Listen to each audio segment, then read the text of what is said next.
তাহলে অধ্যায় 13 প্রাকৃতিক পরিবেশ ও দূষণে আজকে আমাদের আলোচনার বিষয় কি? পার্ট 3 ও 4, তাই না? কেন খাওয়া দাওয়া করে আসেন না, এর কথা বলেন। পার্ট 3 থেকে 4, গুড। তাহলে পার্ট 3-4-এ আমরা আজকে টপিকটা পড়ব। প্রথমে হচ্ছে মাটি দূষণ। কি দূষণ? মাটি দূষণ।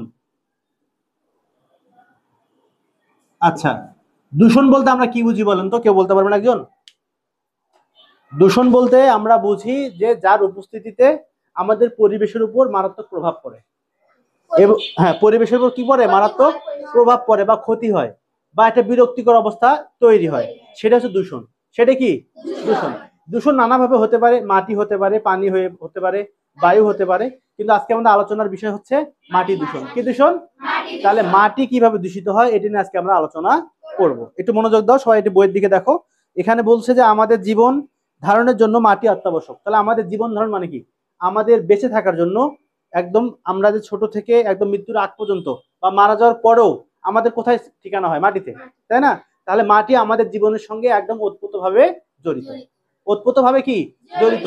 মানে কোনো না কোনো ভাবে মাটি ছাড়া আমাদের জীবন চলতে পারে না।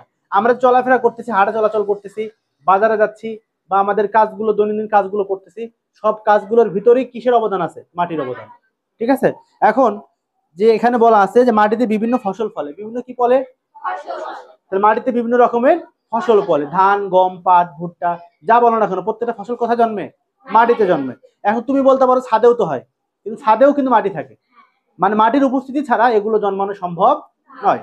তাহলে বলছে যে এখানে আমরা খাদ্য হিসেবে গ্রহণ করি, শুধু তাই নয়, জীবন ধারণের জন্য সবকিছু সবকিছু যেমন বাসস্থান। বাসস্থান মানে কি বলেন তো? যে স্থানে আমরা বসবাস করি, যে স্থানে আমরা বসবাস করি, এটা হচ্ছে আমাদের বাসস্থান। তারপর ছিল আমাদের বস্ত্র। বস্ত্র মানে কি বলেন তো? আমরা যে কাপড়গুলো পরিধান করছি, আমরা যে পোশাকগুলো পরছি, এগুলো হচ্ছে বস্ত্র। এগুলো কি? বস্ত্র।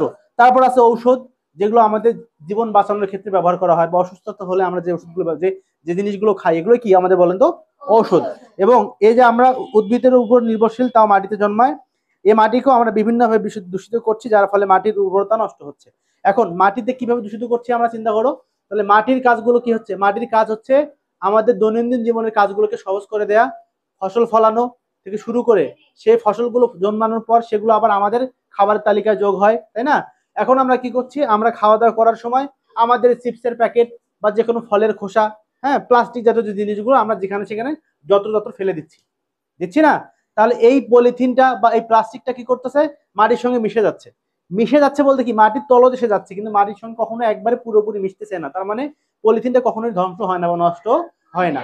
যখন এইভাবে পলিথিন পড়তেছে, পলিথিনের উপরে একটা মাটির স্তর পড়তেছে, নিচে একটা মাটির স্তর আছে, এর মাঝখানে যদি কোনো গাছ লাগানো হয়, তাহলে কি মাটির রসটা কি নিচ থেকে সে পাবে? কোনো গাছ পাবে না। তার মানে এই প্লাস্টিকটা বা পলিথিনটা মাটির উর্বরতা শক্তিটাকে কি করে দিচ্ছে? নষ্ট করে দিচ্ছে বা ধ্বংস করে দিচ্ছে। এভাবে আমাদের মাটিটা কি হচ্ছে? দূষিত হচ্ছে। কি হচ্ছে? এভাবে এইভাবে আমাদের মাটিটা দূষিত হচ্ছে। উর্বরতা বলতে আমরা বুঝবো একদম খোলামেলা ভাষায়, উর্বরতা বলতে বোঝানো ঝরঝরা। ঝরঝরা বোঝেন? কোন একটু এক মুষ্টি মাটি নিলেন, এক মুষ্টি মাটি, সে মাটির মধ্যে যদি অনেক বড় বড় গোটা থাকে, মাটিটা কি ইজি হবে? কঠিন হবে না? যদি ছোট ছোট টুকরা হয়, হাত সুন্দর করে কি করা যাবে? নাড়াচাড়া করা যাবে। উর্বর মানে কি? একদম ঝুরঝুরা যেটা মাটি। ঠিক আছে? হ্যাঁ, গুড। তারপর এখন আমরা দেখো এখানে বলবো, পরে পেজে যান আপনারা। তাহলে মাটি দূষণের কারণ এবং উৎস। কারণ এবং উৎস। এখানে কারণ বলতে আমরা বুঝবো যে মাটি দূষণটা আসলে কেন হয়, মানে মাটি দূষণটা কেন হয় বা কেন হচ্ছে, এটা হলো কারণ। আর উৎস বলতে কি? কি থেকে হচ্ছে? বুঝতে পারছো? কারণ মানে কেন হচ্ছে, আর উৎস বলতে কি বোঝানো হয়? যে কার উপস্থিতিতে ঘটছে, মানে কার উপস্থিতিতে কি হচ্ছে? মাটিটা দূষিত হচ্ছে। এখন মাটি দূষণের কারণ সম্পর্কে আমরা আগে জানবো। দেখো এখানে বলা আছে যে আমরা মাটিতে আমরা যে সকল আবর্জনা, আবর্জনা মানে তো বুঝোই, আবর্জনা মানে ডাস্ট। ডাস্ট, আর ডাস্ট আমরা কোথায় ফেলি? ডাস্টবিনে। কিন্তু ডাস্টবিনে ডাস্ট না ফেলে আমরা ম্যাক্সিমাম সময়, আপনারা খেয়াল করে দেখেন রাস্তার পাশে কতগুলো ময়লা, চিপসের খোসা বা আপনাদের মাখা খাওয়া পলিথিন বিভিন্ন জায়গায় বিভিন্ন হয়ে পড়ে আছে। তাহলে কি করতেছে? পরিবেশের উপর মারাত্মক প্রভাব ফেলছে। এখন আবর্জনা বা বজ্র পদার্থ ফেলি, এগুলো পচতে ব্যাকটেরিয়া সাহায্য করে। কি সাহায্য করে? তারা আবর্জনা পচতে সাহায্য করে কি? খাতা লিখে নেন।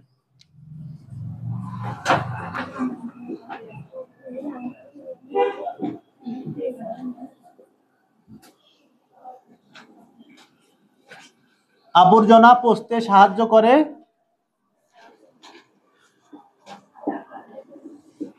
উত্তর হবে ব্যাকটেরিয়া।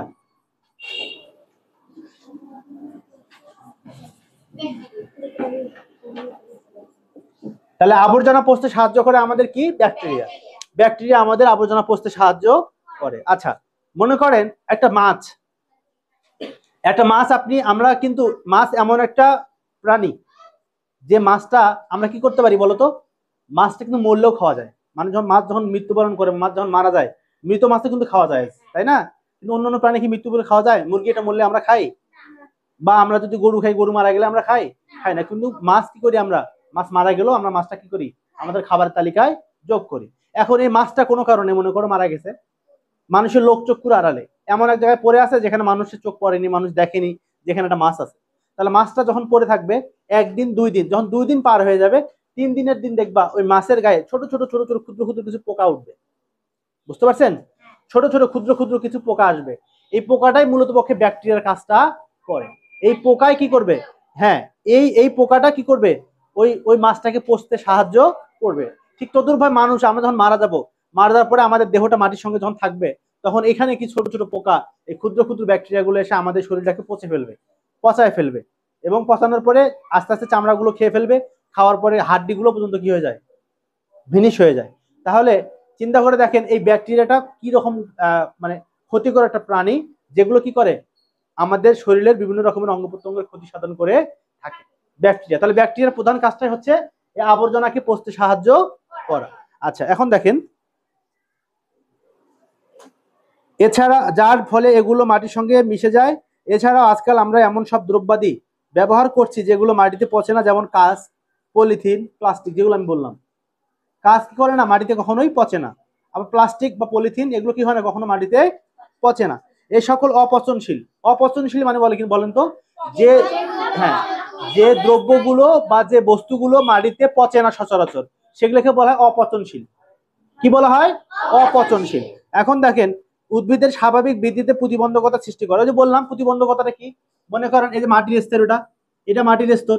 তাহলে এই মাটির স্তরে পলিথিন সে উপরে পড়ছে, এখানে এটা পলিথিন মনে করে পড়ছে। আবার বৃষ্টি পানিতে ধুয়ে দিয়ে পানি আবার উপরে পড়ছে মাটি, তাহলে পলিথিনটা কোথায় গেল? নিচে গেল না? আর এখানে যদি আমি একটা বৃক্ষরোপণ করি, একটা গাছ রোপণ করলাম, মনে করো একটা গাছ,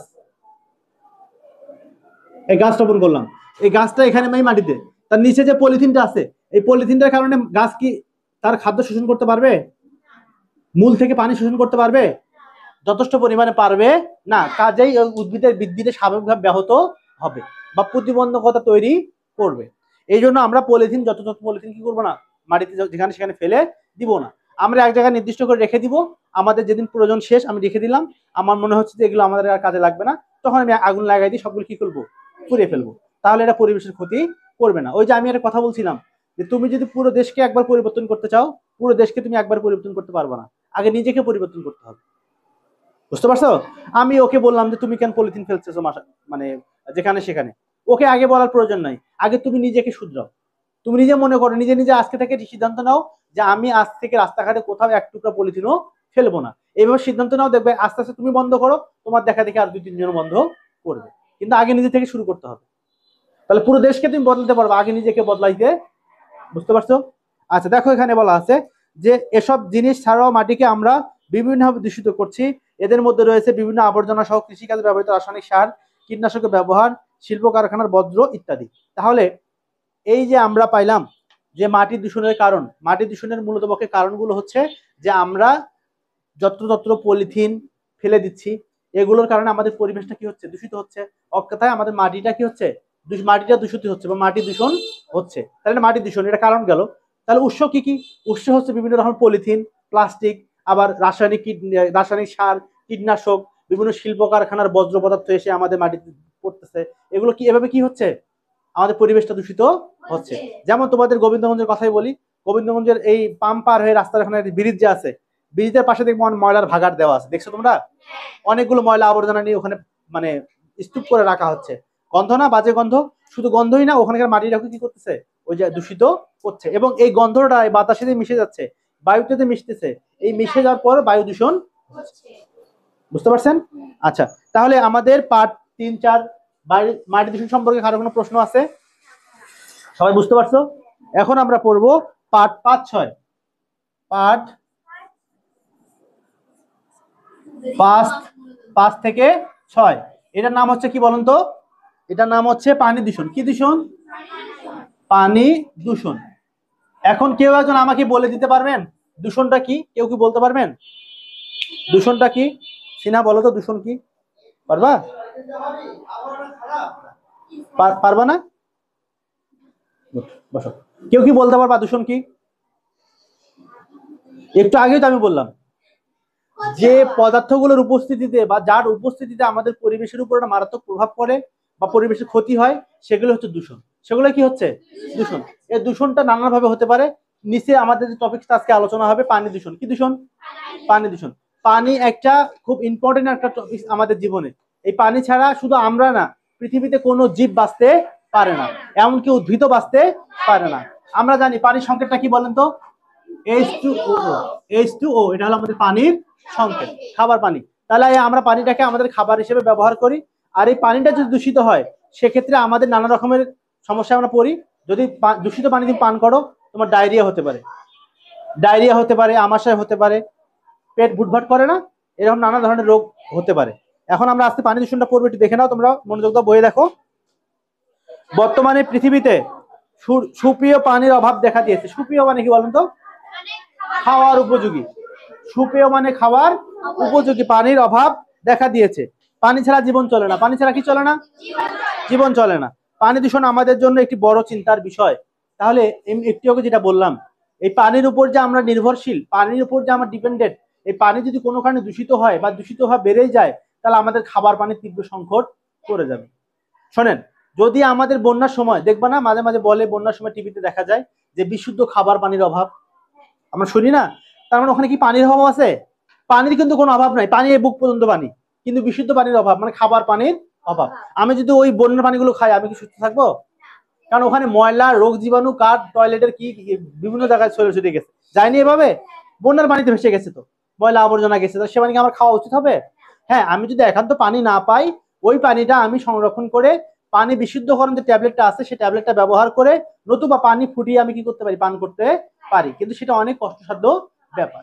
তাহলে আমাদের জীবনটা একদম মারাত্মক হুমকির মুখে পড়ে যাবে যদি আমরা পানি দূষণের কবলে পড়ে যাই। এখন এই সমস্যা শুধু আমাদের দেশে নয়, সারা বিশ্বে এটা অত্যন্ত প্রকট। অত্যন্ত কি প্রকট? মানে প্রকট মানে ব্যাপক। সারা বিশ্বে পানি দূষণটা ব্যাপক আকার ধারণ করছে। এখন পানি দূষণের কারণ ও উৎস দেখো, বিভিন্নভাবে পানি দূষিত হতে পারে। বিভিন্নভাবে কি হতে পারে? তাহলে কারণ এবং উৎস যে কি কি কারণে হয়, তাহলে বিভিন্নভাবে পানিটা কি হবে? দূষিত হতে পারে। এই দূষণের কারণ হিসেবে আমরা বলতে পারি যে এই কারণগুলোর মধ্যে মানুষের কর্মকাণ্ড অন্যতম প্রধান কারণ। নগরায়ন। নগরায়নটা কি বলেন তো? নগরায়ন, আপনাদের গোবিন্দগঞ্জ বাজারের কথা খেয়াল করেন বা গোবিন্দগঞ্জ বন্দরের কথা খেয়াল করেন। আগে কয়েকটা ঘর বাড়ি ছিল, এখন দেখেন বড় বড় দালান তৈরি হচ্ছে না? মানুষের প্রয়োজনে 2 তলা 3 তলা 4 তলা 5 তলা ভবন তৈরি করতেছে। মানুষ বসবাসের জন্য আরো জায়গার প্রয়োজন হচ্ছে, নিত্য নতুন ঘর বাড়ি তৈরি হচ্ছে। এগুলোকে বলা হয় নগরায়ন। এগুলোকে কি বলা হয়? নগরায়ন। তারপর বলা আছে এখানে যে শিল্পায়ন, মানে আমাদের প্রতিনিয়ত জিনিস তৈরি করার জন্য শিল্প কারখানা প্রয়োজন হচ্ছে। শিল্প কারখানা তৈরি করার জন্য আমাদের বিভিন্ন রকমের পয় নিষ্কাশন, যেমন তোমাদের এখানে রাইস মিলটা যেটা আছে, অটো রাইস মিল, কি নাম?